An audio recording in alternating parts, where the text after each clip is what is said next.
of the anchor. The sword of the south came free, tugging forward on the wind and heaving about to the northeast.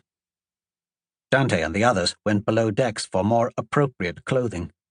He and Blaise were given light doublets and trousers, while the sailors were able to provide Gladdick with an off-white robe. Blaise looked the old man up and down. "Where'd they find that? Grandman Naren's footlocker? You look like a scullery maid getting ready for bed." "I am glad you think so."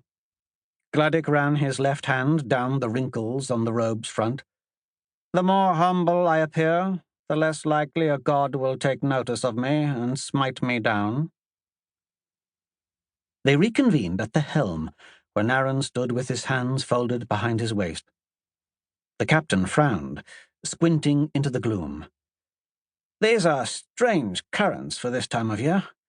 We'll need to sail close to the coast." It was Dante's turn to frown. "How much longer will that take us to get to Bressel?" "By my calculations, significantly less time than if we were wracked on a shoal and forced to swim there." "Aha. By all means proceed." Blaise tossed himself on a chest nailed to the deck and sprawled out his legs.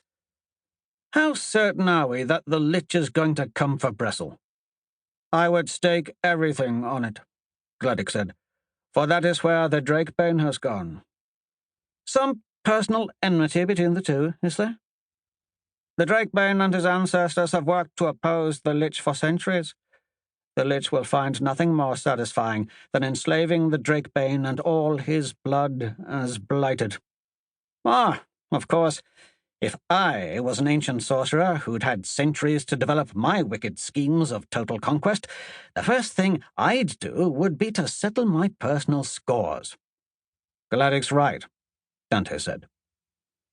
A dark hand seemed to squeeze his throat tight to stop the words from getting out.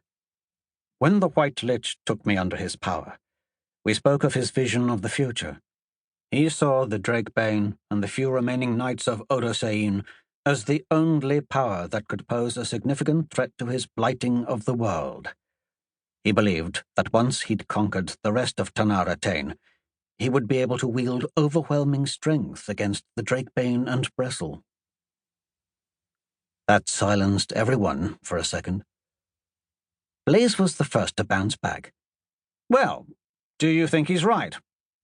"He has more than enough power to smash the Drakebane. But he wasn't accounting for the force we're bringing from Narashtovik. Gladdick, how likely is it that we can convince your fellow Ethermancers to stand with us against the Lich?" Gladdick smiled, amused. "About as likely as the idea that I will be delivered to paradise when I die. If we don't stand together, the Lich will slaughter us all separately. Besides, the Drakebane launched his coup in Bressel because the Lich was taking over his homeland. If we kill the Lich, the Drakebane can return his people to Tanara Tain. I'd think the Malish might be in favor of that.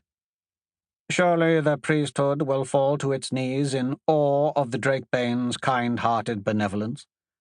You are asking them to side with the same people who assassinated King Charles, Thames' voice upon the earth. You have spent too long in the degeneracy of Narashtovik to remember that in Melon, the king is the pillar bridging heaven to earth. By usurping him, the Drakebane has severed our connection to the divine.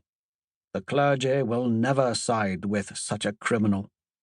"We'll see about that," Dante said, "because their alternative is for me to hunt them down and purge them from the city before the Lich arrives." "You speak as though you believe I agree with the priesthood and take pleasure in explaining to how you will be thwarted. I am merely describing reality. It is your choice whether to accept it or to rage at the one telling you what you don't wish to hear. I don't see why I can't do both." Dante moved to the starboard railing and gazed at the dim impression of the shore. "I'll find out whether Rorschach and Sorrowan have penetrated the resistance. Once we arrive in Bressel, our job will be to recruit as many local resources of power as we can, and to neutralize everyone and everything who could threaten a united defense." He asked for To keep listening to this audiobook, I've left you a link in the description so you can do it, at no cost thanks to Audible's 30-day free trial.